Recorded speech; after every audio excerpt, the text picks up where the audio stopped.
mesdames et messieurs, bienvenue à cette première belle soirée de la Société d'Histoire pour la saison 2021-2022.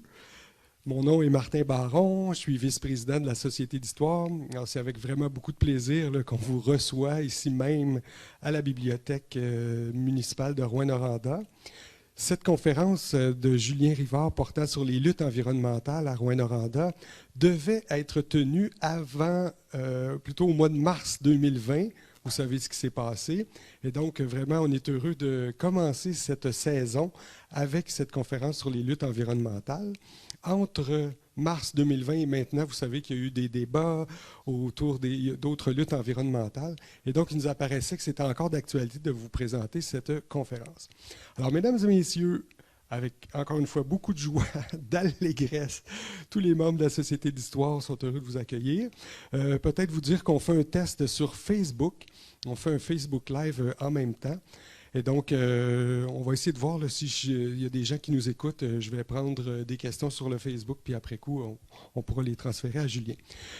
Julien, je ne sais pas si vous le connaissez, c'est un urbaniste, c'est un géographe, un prof de géo qui a fait des luttes, les luttes qu'il va nous présenter, il les a vécues lui-même. Alors, il a accepté d'emblée de venir nous présenter ça. Cette conférence a fait l'objet d'un article dans l'Indice bohémien et va aussi faire l'objet d'un projet à venir. Je vous donne un scoop. La Société d'Histoire lance un projet qui s'appelle « Ces journées qui ont fait Rouyn-Noranda ». Et parmi ces journées, il y aura un événement qui est survenu lors d'une de ces luttes. Alors, Julien va nous en parler. Je ne vous en dis pas plus. Je vous laisse un peu dans le mystère, mais suivez vos réseaux. Là, bientôt, vous aurez cette info-là. Et juste avant de passer la parole à Julien, il me disait qu'il préférait avoir des questions à la fin, à moins que ce soit des questions d'éclaircissement, de précision, quant à des termes qu'il utilise. Et sinon, après, on pourra ouvrir une séance de questions-réponses. Ça vous va? Alors, allons-y. Monsieur Rivard. Merci. Oui, merci Martin. Alors, je suis vraiment très heureux de pouvoir présenter un bref aperçu des batailles environnementales, des luttes environnementales qui ont vraiment été très importantes. Je vais faire une petite correction, Martin. J'ai participé à une petite partie des luttes environnementales parce qu'il y a un très grand nombre de personnes, un très grand nombre d'organismes qui ont été impliqués. Je dirais, au cours des 45 dernières années à peu près, là, je vais vous donner le détail de ça. Bon, ce que je regarde, la composition de l'Assemblée, puis ce dont je vais vous parler, la plupart d'entre vous, ça va vous rappeler des choses que vous avez toutes vues passer. Mais je suis parti de mon expérience, mais l'essentiel de ce que je vous présente, c'est le résultat d'une recherche d'un très grand nombre d'heures, parce que la compréhension de tout le mouvement, de toute la dynamique, on ne l'aperçoit pas soi-même. Il faut l'étudier, il faut considérer beaucoup de choses, consulter beaucoup de personnes pour arriver à un point de vue qui est plus global. Alors, d'abord, le contexte historique, les premières alertes, les premières batailles. Le BEST, le CPERN, la bataille de l'usine d'acide, c'est 1977, 1990, 91. Les autres batailles environnementales, les acteurs, puis aujourd'hui. Les sources, revues de presse, jusqu'en 1995 peut-être ou après, le CPERN avait des archives, puis Fernand Malumeur, quand il était à Communication Québec, il faisait une revue de tout ce qui se publiait. Ça fait qu'il y a vraiment beaucoup de matière. Et puis le BEST, jusqu'en 1978, le Bureau d'études sur les substances toxiques a fait une revue de littérature très substantielle. Et puis, évidemment, il y a la mémoire des personnes. Alors, le contexte local, vous savez, la fonderie Horn, la mine et la fonderie Horn, 1926, fermeture de la mine en 1976. Les années 1970, Rouyn-Noranda avait la réputation d'être la ville la plus polluée au Québec, la deuxième ville la plus polluée au Canada après Sudbury. C'était reconnu comme une ville laide et une ville qui sent mauvais. C'était vraiment ça. Et également, un point important, jusqu'en 1964, aucune réclamation en dommages contre la fonderie Horn n'était permise. La loi protégeait la fonderie par rapport à sa pollution. Alors, vers 1975, parce que je situe le début du mouvement environnemental local à 1975. Alors, à ce moment-là, il y avait régulièrement le nuage de fumée de SO2 qui tombe sur la ville, qui prend à la gorge plus de 500 000 tonnes par an, qui brûlent la végétation. Il y avait beaucoup de végétation, comme à Sudbury, de brûler autour de la ville, et puis des milliers de tonnes annuelles de poussière toxique. D'immenses parcs à résidus miniers partout autour de la ville. Les photos aériennes ici à Rouen et à Val-d'Or montraient que la partie construite puis la partie résidus miniers, c'était à peu près les mêmes étendues. Écoutez, c'est inimaginable aujourd'hui comment on détruisait ainsi l'environnement. Et puis, les eaux usées municipales étaient déversées directement dans les lacs, le lac Ossisco, le lac Pelletier, même l'autre petit lac, là. Et puis, les matières résiduelles, il y en avait sur la péninsule Ossisco jusqu'aux années 1980. Il y avait les coupes forestières à blanc. Alors, c'était vraiment, dans l'article dont Martin a fait référence, c'était comme, on pourrait appeler ça, une grande noirceur environnementale, pour faire référence à la grande noirceur sous Duplessis. Alors, vous voyez les images, là, vers 1975. Bon, c'était des choses courantes. Là, on prenait Saguenay, l'avenue Saguenay, et tout de suite en sortant de Noranda, ici, vers Noranda-Nord, c'était orangé des deux côtés. Écoutez, on le voyait aujourd'hui, c'est plus camouflé, c'est traité, mais c'était comme ça. Le cadre légal, la première loi cadre au Québec sur l'environnement date de 1972. La loi sur la qualité de l'environnement sous le régime péquiste 1978 et le ministère de l'Environnement créé en 1979, tout comme le règlement sur la qualité de l'atmosphère. Alors, sous cet angle-là, le Québec était vraiment en retard par rapport à plusieurs autres juridictions. Par exemple, au Royaume-Uni, le Clean Air Act date de 1956, puis a été révisé. En France, en Allemagne, au Japon, aux États-Unis, Clean Air Act en 1955-1970 et révisé par la suite. L'Ontario, une loi sur la protection de l'environnement en 1971.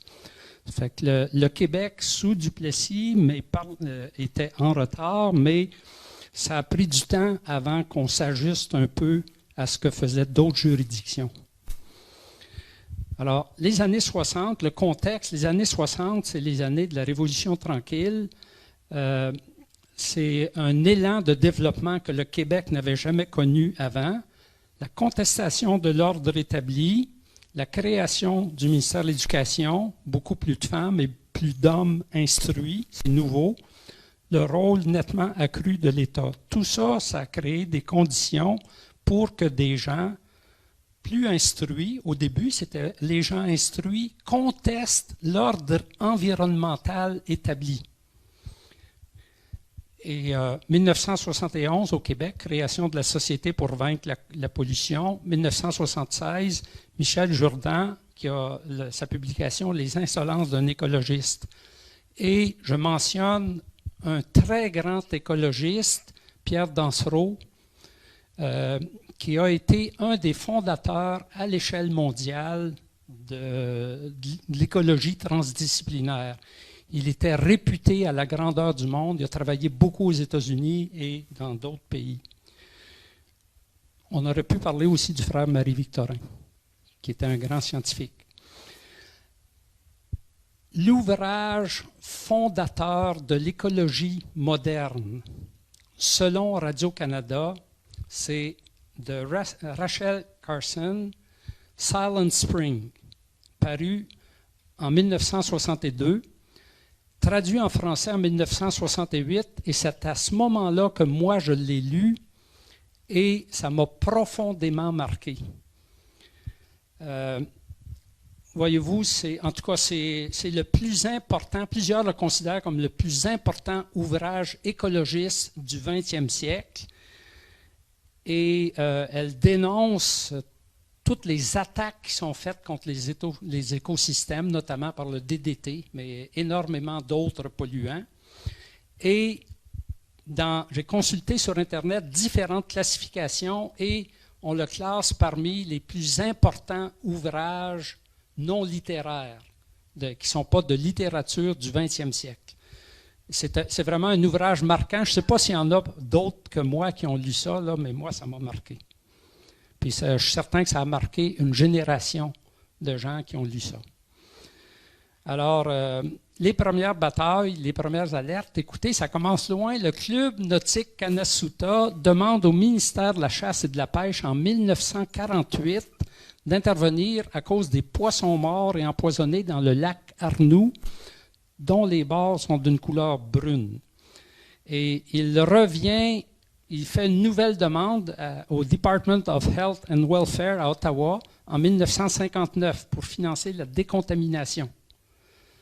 Mais évidemment, c'est des gestes isolés, là. Il n'y a pas eu de mouvement qui s'est soulevé.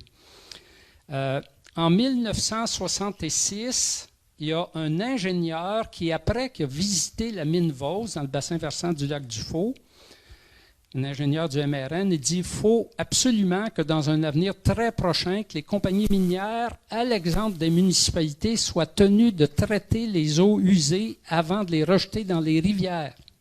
Donc, c'était comme un lanceur d'alerte en 1966. Évidemment, Noranda et Rouen étaient très loin de traiter leurs eaux usées. Ils se sont traînés les pieds tant qu'elles ont pu.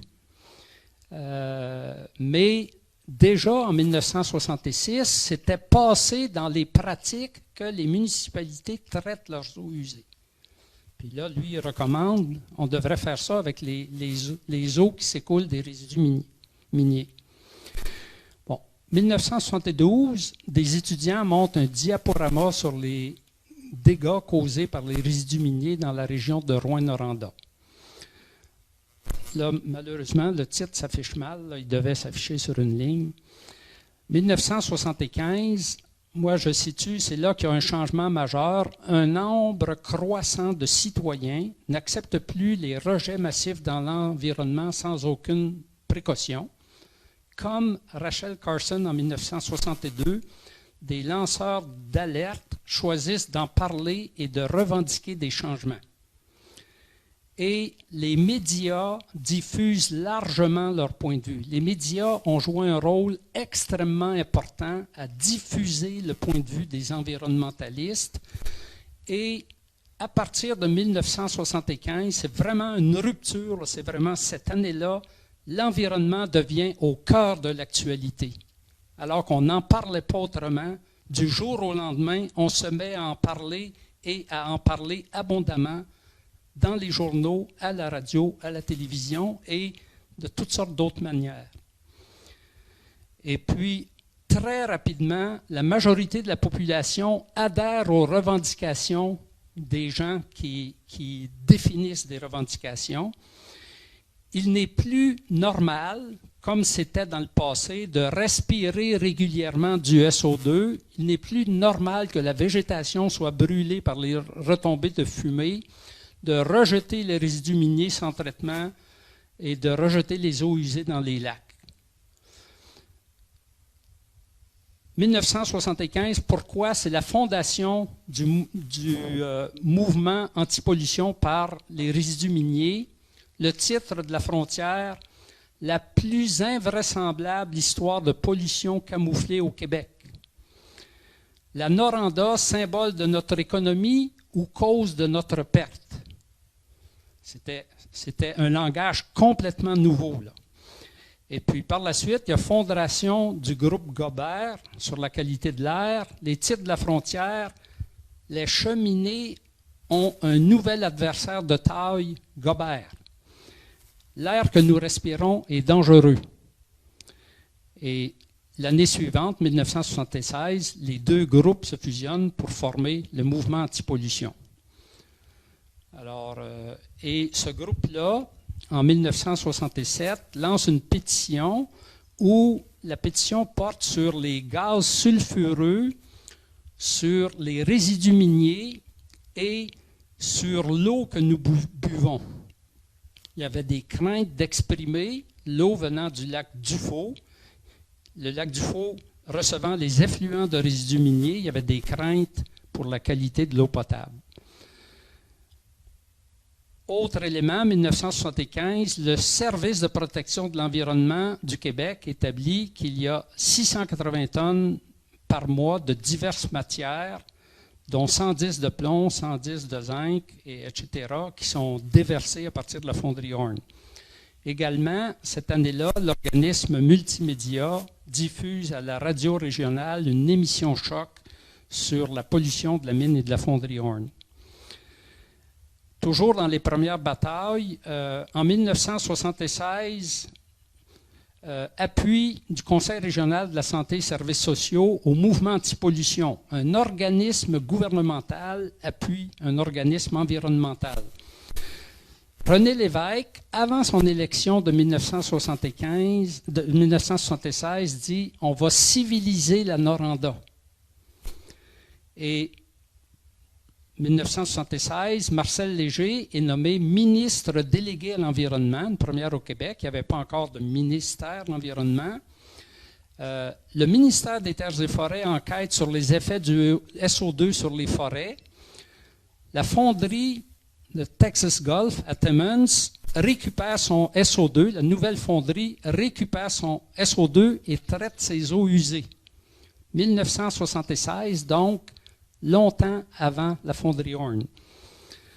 Et c'est cette année-là que la fonderie met en place le système de contrôle intermittent, c'est-à-dire que lorsque la fumée, les conditions météorologiques faisaient que la fumée retombait sur les parties habitées de la ville, ils diminuaient ou interrompaient la production. Et ici, c'était un ballon. Là, il y avait comme une station météorologique sur le centre récréatif et il lançait un ballon pour établir la prévision météorologique à court terme pour savoir quand est-ce qu'il pourrait y avoir des retombées de fumée sur la ville. Mais c'est 1976, donc c'est la preuve que la fonderie Horn sentait l'eau bouillante. Le mouvement qui naissait, ça faisait une pression forte sur eux. Ensuite, ça c'est intéressant, en 1976, il y a environ 30 citoyens qui font une requête contre la fonderie Horn, une requête juridique contre la fonderie Horn, incluant Fernand Bellumeur, que beaucoup connaissent, Joe Godefroy, Christian Potvin, et c'est pour des dommages à la végétation par le SO2. Et ils obtiennent l'appui du mouvement anti-pollution. Certains poursuivent les démarches à la Cour des petites créances et le juge Jean-Charles Coutu leur octroie des compensations modestes entre 0 et 50 $, notamment en fixant un montant selon l'essence et le diamètre des arbres. C'était un précédent, là il y avait un jugement qui ne fait pas jurisprudence parce que c'est aux petites créances, mais il y avait un jugement contre la Noranda. Et 2 ans plus tard, Fernand Bellumeur récidive devant le juge Paul Bélanger, toujours à la Cour des petites créances, et il obtient des montants relativement modestes pour certaines affaires, puis il n'en obtient pas pour ses tomates, ses concombres, ses salades, ses merises, ses pois sauvages et ses gadelles. Mais il avait documenté tout ce qui était affecté, puis il fallait qu'il établisse une preuve dans chaque cas que c'était la fumée qui avait provoqué ça. Mais au moins, il y avait un jugement contre la fonderie. Et toujours dans la même période, 1977, le Centre hospitalier de l'Université Laval évoque auprès du ministère des Affaires sociales l'idée d'une étude épidémiologique du niveau de contamination humaine à proximité de la fonderie et en rapport avec des retombées de plomb, zinc, arsenic, cadmium et mercure. Bon, alors je passe à l'étape suivante, qui est l'étape la plus intense, qui commence avec le Bureau d'études sur les substances toxiques, la création du Comité permanent sur l'environnement et qui comprend la bataille de l'usine d'acide. Alors, c'est une période vraiment très intense, là. Dans les médias, l'environnement est toujours présent et beaucoup de choses se passent, là, c'est continuellement, ça bouge à tous les jours. Et donc, la marge de manœuvre des dirigeants de la fonderie Horn diminue, des pressions s'exercent sur elle par le BEST, le CPERN, mais la population, des organisations locales, des scientifiques, des journalistes, des organismes gouvernementaux. Plein de monde met de la pression sur la fonderie. Elle se voit obligée de prendre plusieurs initiatives environnementales et d'investir.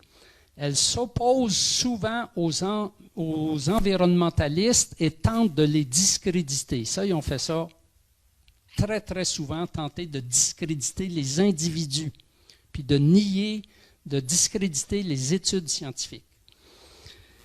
Et puis, mais la fonderie a peu d'alliés locaux, mais ils en ont un très sûr, c'est la ville de Noranda. Puis, de façon générale, le milieu des affaires les soutient. Oui. On a quelqu'un qui pose une question, je connais la Oui. réponse, mais j'aimerais que tu y répondes. Est-ce que les résidus sentaient mauvais? Oui. Oui, ils sentaient le soufre. Dès qu'on marchait dessus, puis on avait une mauvaise odeur. Oui.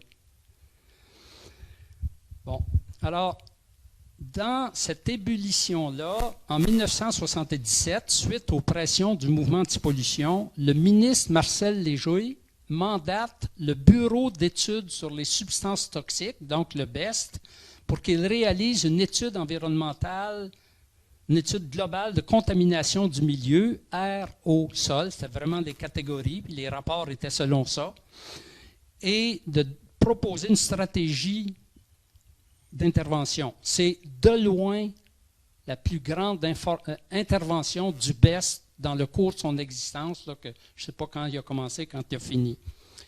Et le ministre crée le comité permanent sur l'environnement à Rouyn-Noranda en le mandatant pour qu'il représente, informe et consulte la population par rapport, sur les rapports, en rapport aux études du BEST et en liaison avec les autorités gouvernementales.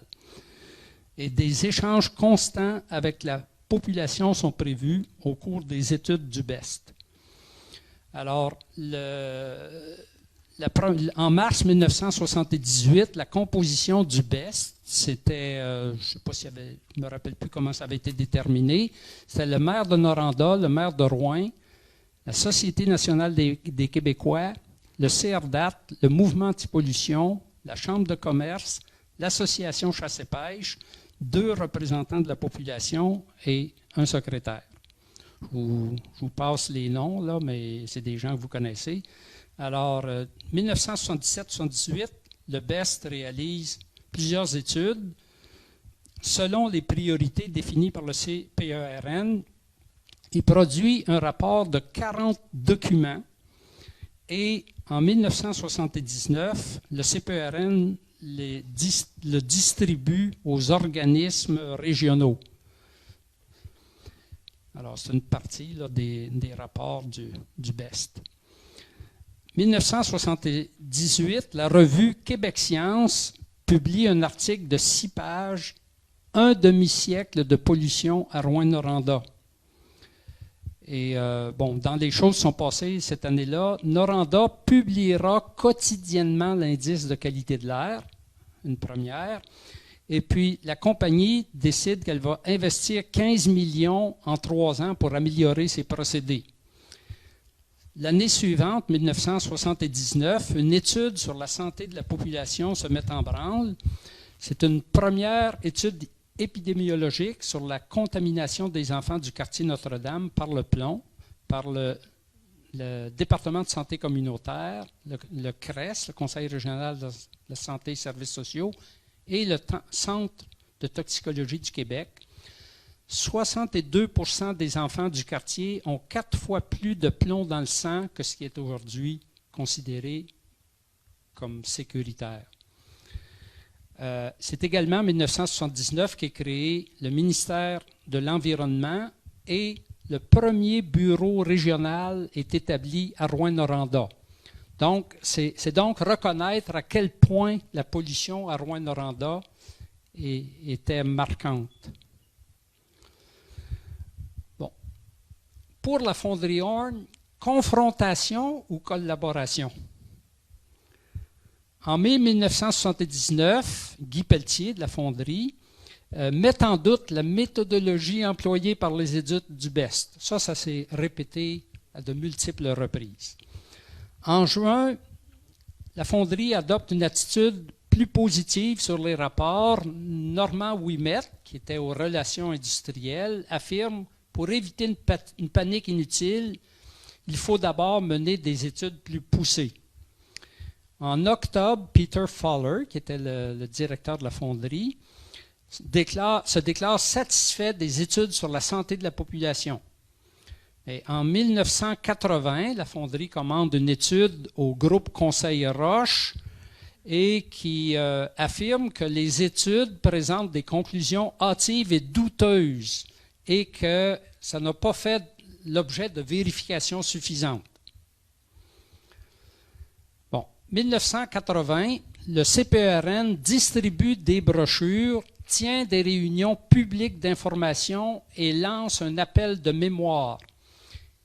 Il tient par la suite des audiences publiques auxquelles 36 mémoires sont déposées, recommandant très majoritairement la construction d'une usine d'acide sulfurique. Un grand nombre d'organismes ont soumis des mémoires, mais des municipalités aussi. Les municipalités rurales, il y en a quelques-unes qui ont soumis des mémoires. Un sondage scientifique réalisé pour le CPERN indique que le premier choix des 2/3 des répondants, c'est purifier l'air.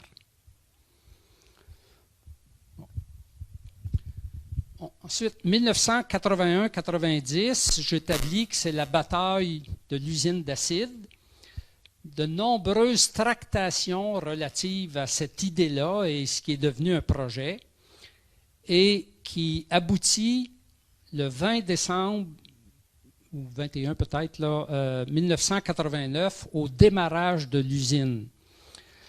Alors, à ce moment-là, pendant cette période-là, il y a eu un débat important sur le principe du pollueur-payeur ou pollueur-payé. Parce que ça va revenir, ça, cette affaire-là. En 1982, le ministère de l'Environnement émet une ordonnance obligeant la fonderie Horn à soumettre des plans pour réduire ses émissions, soit une usine de sulfate de magnésium pour traiter le SO2 avec les résidus d'amiante d'asbestos. Il y a eu des essais de fait là-dessus, soit de produire de l'usine d'acide sulfurique. Le projet de traitement avec des résidus d'amiante n'a jamais été concluant sur le plan financier, ça fait que ça a été abandonné. Mais la fonderie ne voulait pas plus faire l'usine d'acide. Et puis en 1982, Mines Noranda, parce que ça a changé de nom avec le temps, annonce qu'elle ne construira pas d'usine d'acide de 150 millions parce qu'elle perdrait 45 millions en 10 ans. Puis, c'est également en 1982 qu'ont eu lieu les études, la publication de l'étude de spécialistes du Mont-Sinaï sur la santé des travailleurs de la fonderie ou de la mine, qui ont 5 à 10 fois plus de cancer du poumon. 1984, il y en a qui vont peut-être se rappeler ça, un film de Daniel Corvec et Robert Mondry, le film Noranda sur la santé des travailleurs par Abitibi Blueprint. 1984, en juin, le pique-nique de l'air pur organisé par le CPERN. Il y avait 400 participants. Je mets ça en relation avec, en 1900, septembre, il y a 2 ans, la marche par rapport au climat que les jeunes ont organisée en ville. Il y avait 1400 participants. Cette année, il y en avait peut-être 100, là, mais il y a 2 ans, il y en avait 1400. Alors ça, c'est plutôt la marche. Non, il y avait 200 participants au pique-nique, puis il y a eu la marche pour avoir bonne mine, où il y a eu 400 participants. Puis il y a une nouvelle ordonnance du gouvernement par rapport à une usine d'acide sulfurique. Bon, je saute là-dessus. 1985, le règlement sur la qualité de l'air oblige Mines Noranda à récupérer 50% de ses émissions à partir de 1989. C'est pour ça que l'usine d'acide a démarré un petit peu avant Noël 1989. Il n'était pas tout à fait prêt à produire, mais il fallait qu'il prouve qu'en 1989, il avait produit. Puis le 21 décembre a été la première journée de production complète. Et le CPRN organise un souper avec le ministre de l'Environnement, Adrien Ouellette, plus de 100 personnes présentes. La MRC de Rouyn-Noranda s'implique et lance un appel de mémoire sur l'environnement. Il y a eu plusieurs mémoires qui ont été produits. Également, en 1985, le CPRN, vous avez vu la composition tout à l'heure, il change sa charte et fonctionnera dorénavant comme un collectif. Et donc, ça devient un groupe de pression. Et moi, c'est à peu près à ce moment-là, ou c'est un peu avant ça, que j'ai commencé à m'impliquer dans le CPRN. Septembre 1966, au sommet socio-économique, mais le volet Rouyn-Noranda, la zone de Rouyn-Noranda priorise le projet d'usine d'acide sulfurique à soumettre au sommet socio-économique régional de 1987. Surprise totale chez les gens d'affaires. Il y avait des gens d'affaires et il y avait d'autres représentants du milieu.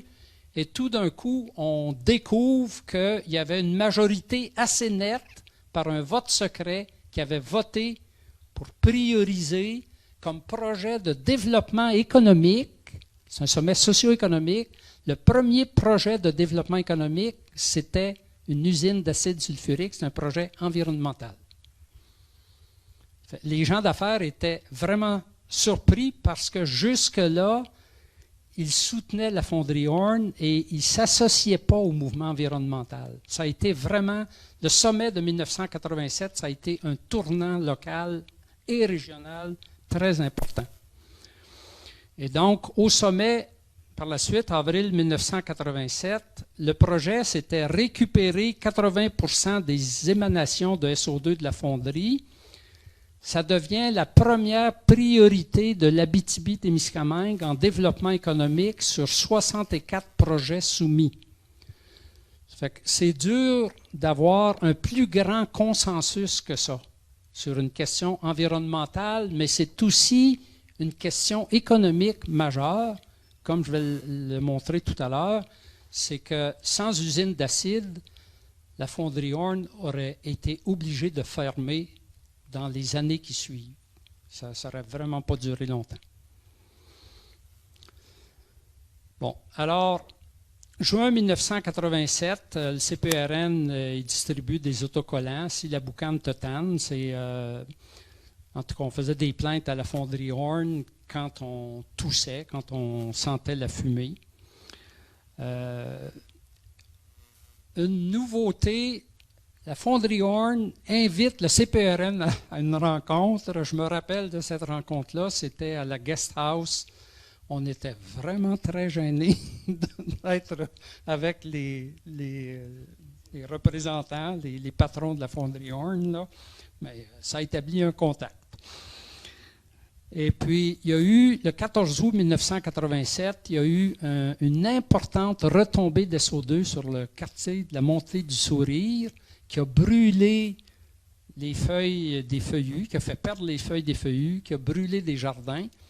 Puis le CPRN, avec Fernand Bellumeur, qui avait l'expérience des poursuites et de comment ça vaut, comment établir les valeurs, le CPRN a soutenu tous ceux qui étaient affectés. Ils ont déposé des réclamations, puis ça a pratiquement tout été accepté par la fonderie. 1988, il y a une démarche qui a été entreprise par le CPRN au Fonds d'aide au recours collectif en vue de permettre d'établir que lorsqu'on respire de la fumée, on puisse réclamer un montant de la fonderie Horn, parce qu'elle n'a pas le droit de déverser, de polluer l'air qu'on respire. Et la démarche était autorisée. C'est moi qui étais le représentant. Mais finalement, par la suite, là, et c'est Anne Bureau, l'avocate, mais d'abord, c'était un avocat qu'on a appris par la suite de Montréal, qui nous avait été référé, qu'on a appris par la suite que sa compagnie avait des contrats avec la compagnie, la fonderie Horn. Ça fait qu'il avait pris toutes nos informations. Puis c'est Michel Hiergeau. Il a été nommé juge par la suite. Oui. Moi, je l'avais rencontré 2 fois. Puis à un moment donné, il était distant. Et après ça, c'est Anne, pas Anne Bilodeau, Anne Bureau. Anne Bureau, quand on a abandonné ça, elle était vraiment très déçue parce qu'on était pratiquement convaincus qu'on gagnerait notre cause. Là. Mais là, la fonderie, dans les années qui ont suivi, la fonderie a changé d'attitude, puis on avait jugé que faire une bataille juridique de 5 ans, là, ça ne nous avançait pas beaucoup. 1989, il y a eu une nouvelle étude sur le plomb dans le quartier Notre-Dame. Bon, la fonderie va-t-elle fermer ou pas? En 1980, la compagnie menace de fermer. L'ordonnance gouvernementale de 1984 et en réaction, la compagnie dit qu'elle n'en fera pas d'usine d'acide. Selon certains, la fermeture aurait coûté plus cher que de garder la fonderie ouverte. Il y en a qui ont estimé, je n'ai aucune idée de la valeur de ça, mais qui ont estimé à 1 milliard de dollars le coût de fermeture et de rétablissement de l'environnement. Déménager en Australie ou pas? Là, je vous lis un texte de Fernand Bellumeur. À cette époque, 1987, la Noranda projetait d'installer une fonderie à Sydney, en Australie. 2 émissaires de cette ville sont donc venus à Rouyn-Noranda pour vérifier sur les lieux comment se comporte cette compagnie quand elle s'installe quelque part. Ils ont eu assez d'informations pour que cette ville mette comme condition un versement de 2 milliards dans un compte en fidéicommis pour faire face à d'éventuels dommages que la Noranda refuserait éventuellement de reconnaître. Ce projet fut abandonné. Et ça, Fernand Bellumeur l'a appris, il me semble, c'est de Denis Charon, le directeur de la ville.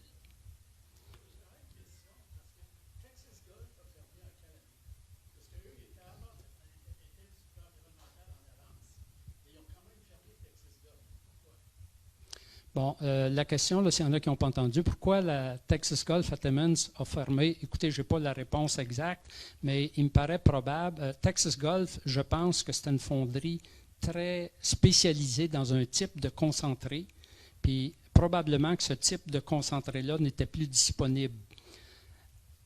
Et en plus, c'est qu'il me semble qu'éventuellement, ça a été acquis par la fonderie Horn, puis ils ont jugé que c'était mieux de tout concentrer ici. Ici, la fonderie Horn, ce n'est pas une très grosse fonderie à l'échelle de ce qu'il y a au Chili, en Chine et un peu d'autres endroits dans le monde, mais c'est une fonderie extrêmement polyvalente avec une expertise métallurgique de très haut niveau par le personnel scientifique et technique et l'ensemble des travailleurs qui savent opérer ça. Ce qui fait qu'ils ont jugé que la fonderie ici était mieux placée. Je pense que oui. Je ne suis pas certain. Bon, dans toute cette question-là, les pluies acides ont été un enjeu majeur. La fonderie Horn était de loin le plus important producteur, générateur de pluies acides au Québec et le 2e au Canada. Dès 1983, sous Pierre Elliott Trudeau, le Canada se fixe des objectifs par rapport aux pluies acides. Il fait pression sur les États-Unis parce qu'on reçoit beaucoup d'acide des États-Unis. Et aux États-Unis, le Clean Air Act, à ce moment-là, oblige les fonderies à récupérer au moins 70% du SO2 dès 1990. Elles n'ont pas eu accès à aucune subvention. La plupart des fonderies de cuivre aux États-Unis ont fermé avant 1990. Du fait du Clean Air Act. Et à Sudbury, où la situation était pire qu'ici, mais en 1983, Inco récupérait 70% du SO2 et visait 80%. Puis c'est ça, le CPRN a fait un mémoire sur les pluies acides. Et à la demande de Gabriel Desjardins, qui était le député conservateur d'ici, qui s'est beaucoup impliqué sur la question des pluies acides et sur la question environnementale. Le CPRN a même écrit une lettre au président Ronald Reagan sur la question des pluies acides. Mars 1987 annonce de la construction de l'usine d'acide, un investissement annoncé de 125 millions, soutenu par des prêts entre guillemets de 83,3 millions du fédéral et du provincial, avec une obligation de récupérer 50% des émissions en 1990. L'année suivante, le Devoir révèle que les prêts sont une subvention déguisée considérant les conditions de non-remboursement. Et en fait, les 83,3 millions couvrent plus que les 45 millions anticipés sur 10 ans par la compagnie, mais c'est que la compagnie n'avait pas à d'abord le remboursement, je pense que ça commençait 20 ans plus tard et c'était échelonné, mais s'il poursuivait l'amélioration environnementale, il n'avait pas à rembourser. Et donc, il y a tout lieu de croire que ça a financé en partie le développement de la technologie du convertisseur Noranda dans les années qui ont suivi. Alors, l'entente de 1987 est secrète. En 1996, le CPRN décide d'en demander une copie à la Commission fédérale d'accès à l'information. Après de multiples démarches, le CPRN a finalement obtenu qu'il pourrait voir l'entente, mais qu'il ne pourrait pas en avoir de copie dans les mains. Et même le commissaire fédéral était d'accord avec la compagnie pour que le CPRN ne puisse pas avoir de copie de l'entente. La conclusion est très, très simple, c'est que cette entente-là, c'est une subvention illégale en vertu de l'accord de libre-échange et par la suite en vertu de l'ALENA. Les fonderies américaines n'ayant pas eu de subvention, elles ont fermé. La fonderie Horn a pu continuer. Il y en a qui préféreraient que je ne dise pas ça publiquement. Parce que même aujourd'hui, je ne sais pas s'il y a un risque que ça retrousse, mais à l'époque, le responsable de l'environnement, Jacques Moulin, à un moment donné, je lui avais dit, il y avait bien des millions en jeu là-dedans. Il m'a répondu plus que ça. Ça fait qu'il y aurait eu des représailles américaines contre la fonderie Horn et contre le Canada si c'était public. Aujourd'hui, je ne sais pas si on peut le dire publiquement.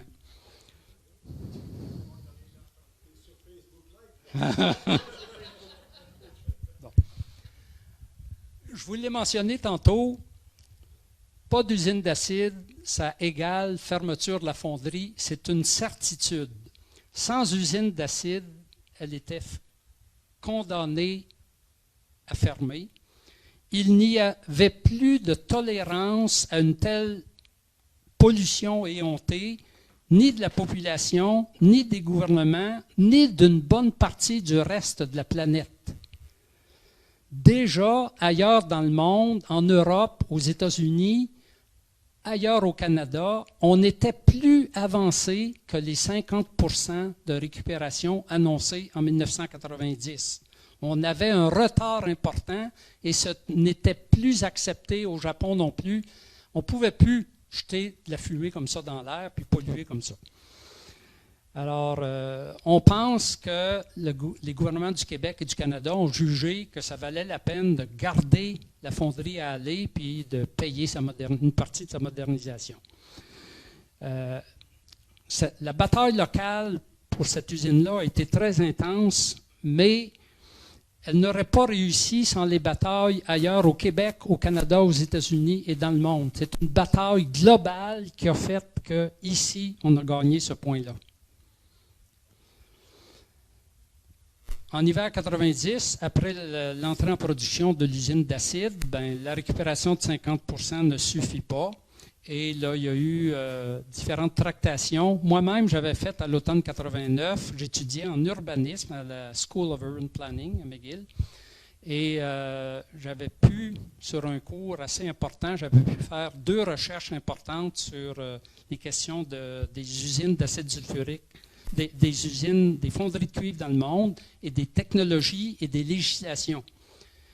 Puis j'ai produit de quoi, puis quand l'usine d'acide est entrée en production, ben, j'ai pu démontrer qu'on était très en retard par rapport à ce qui se faisait ailleurs. Et la fonderie Horn a fait une plainte auprès de l'Université McGill. Oui. La directrice m'a téléphoné pour me dire, évidemment, ça ne l'énervait pas, elle, là. Elle était bien contente que j'avais fait ça, mais la fonderie a fait une plainte auprès de l'Université McGill. Bon, après 1990, il y a eu poursuite de la modernisation. Ils ont commencé par s'engager à récupérer 70%. Puis, en 1992, ils ont annoncé qu'ils récupéraient 90% en 2000, principalement par le convertisseur Noranda. Et puis, ils ont fait ce qu'ils ont dit. Et en 2021, maintenant, ils récupèrent 96% du SO2. Et ça se peut qu'ils progressent un petit peu encore. Et les métaux lourds rejetés ne représentent que 4% de ce qu'il y avait vers 1980. Donc, les étapes, je vous mentionne ça. La première étape de modernisation de la fonderie, c'est le réacteur Noranda, qui est un procédé de fusion continue qui est ouvert en 1973. Mais ce que j'avais jamais entendu, c'est que lorsqu'ils ont planifié le réacteur, ils avaient planifié une usine d'acide sulfurique parce que la technologie du réacteur permet la récupération des gaz, ce que les anciens procédés ne permettent pas, ou très difficilement. Ils avaient prévu, mais éventuellement, ils ont jugé que ce n'était pas rentable et ils n'ont pas réalisé le projet. Mais c'est dans un document sur l'histoire de Noranda de M. Barrett que j'ai vu ça, sinon je n'avais jamais entendu cette chose-là.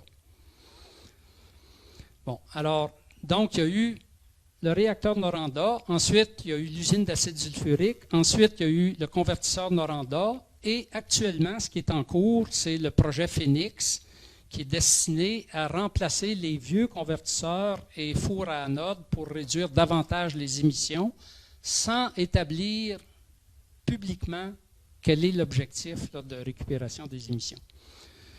Alors, donc, vers le milieu des années 1990, le CPRN a gagné sa principale bataille, celle de l'usine d'acide. Il est devenu moins actif.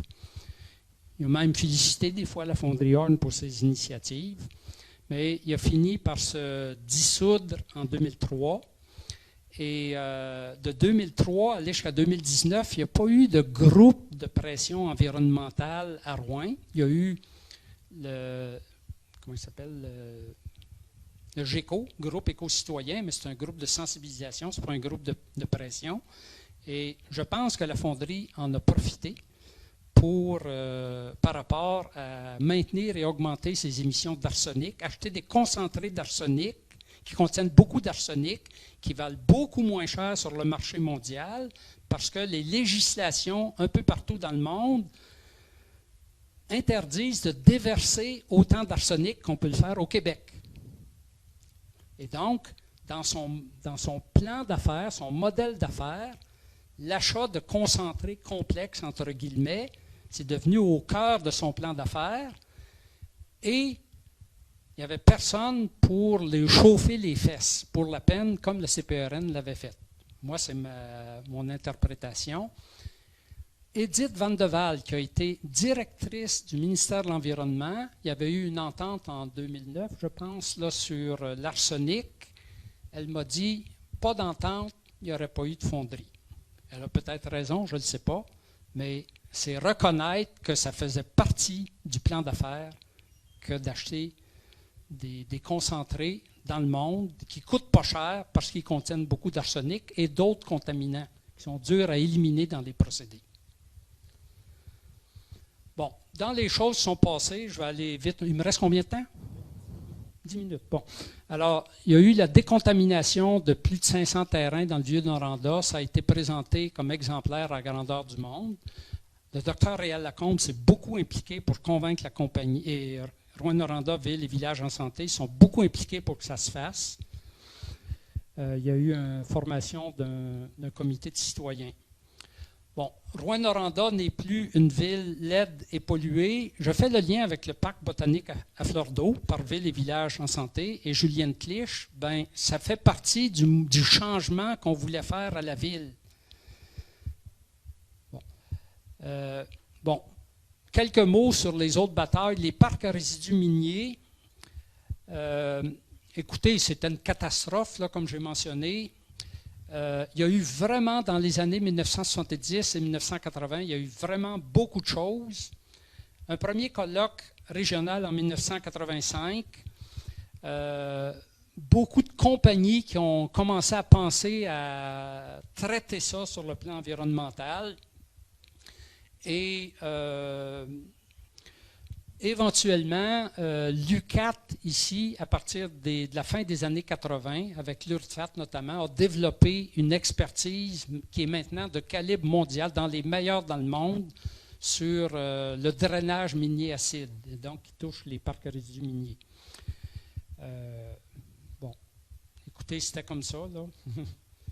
Regardez ici le parc Aldermark. Il y avait eu une journée de reboisement en 2005. Bon, je passe ces images-là. Un autre élément de pollution, les déversements. Et là, c'est les résidus miniers et les égouts municipaux. Les lacs Ossisco, Noranda, Pelletier, Dufault étaient des lacs extrêmement pollués. Il y a eu beaucoup de choses dans l'actualité autour de ça. Le CPRN est intervenu à de nombreuses reprises. Et c'est ça. Il en reste encore des problèmes extrêmement importants. Par exemple, le lac Ossisco avec le myriophylle AIP, puis d'autres problèmes. Il y avait eu une marche Requiem pour le lac Ossisco, organisée par le CPRN. C'était un peu spectaculaire, mais il n'y avait pas grand monde. Il y a eu également les eaux usées, comme vous voyez un article de La Frontière, la capitale régionale sans la merde, les eaux déversées, poissons du lac Ossisco ne pas manger. Bon. 6 lacs de Rouyn-Noranda n'ont plus de vie aquatique. Bon, puis il y a eu, écoutez, j'en passe, là, il y a eu vraiment beaucoup d'actions autour de ça aussi. En 1980, le CPRN écrit au ministre de l'Environnement pour qu'il oblige pour que la cité de Rouyn soit inscrite en priorité au programme d'assainissement des eaux, considérant que notre région est la plus polluée. Ça a été, je n'ai pas la date exactement de l'assainissement des eaux, mais je pense que c'est vers 1996. C'est l'année où la piste cyclable a été faite autour du lac Ossisco parce qu'on a profité des travaux pour passer la conduite de refoulement pour faire en même temps la piste cyclable, en profitant aussi que l'asphalte ne coûtait pas cher. Pierre Grandmaître, qui était maire, avait remarqué que l'asphalte n'était pas cher, donc on va se payer une piste cyclable. Il y a eu la bataille de l'eau potable, l'eau venant du lac Dufault pour le milieu urbain. Bon, écoutez, il y a eu vraiment, pendant longtemps, il y a eu les études du BES, beaucoup d'autres études. La ville de Noranda a toujours tout nié, tout systématiquement. Et puis, le CPRN avait demandé à un toxicologue, M. Nantel, un avis sur la composition de l'eau potable du robinet. Puis, on a finalement jamais, on a demandé 5-6 fois, puis il n'a jamais osé nous formuler un avis écrit. Bon. Alors ça, je saute là-dessus. Après ça, il y a eu la question des matières résiduelles qu'on jetait n'importe comment, sans aucune précaution. Il y a quand même eu le début du recyclage. M. Beauchemin doit s'en souvenir. Là, au début des années 1980, il y avait déjà recyclage des journaux. Il y avait un entrepôt où on allait déposer nos affaires là. Puis il y a eu différentes initiatives comme ça, mais par la suite, il y a eu le centre de tri Arthur Gagnon, il y a eu la ressourcerie Bernard Hamel. Bon. Mais la ville de Rouyn-Noranda a gardé son dépotoir illégal pendant 20 ans. Elle était dans l'illégalité à partir de 1982 et c'est en 2002 qu'elle a acheminé ces déchets au lieu d'enfouissement technique. Le compostage de ce qui est compostable, là, ça a débuté en 2020, mais seulement pour les résidences. Ce n'est encore pas le cas pour le multifamilial et ce n'est pas encore le cas pour les industries, commerces et institutions. On est vraiment en retard par rapport à un grand nombre d'autres endroits. Ça et d'autres choses me font dire que l'environnement à la ville de Rouyn-Noranda, oui, jusqu'à un certain point.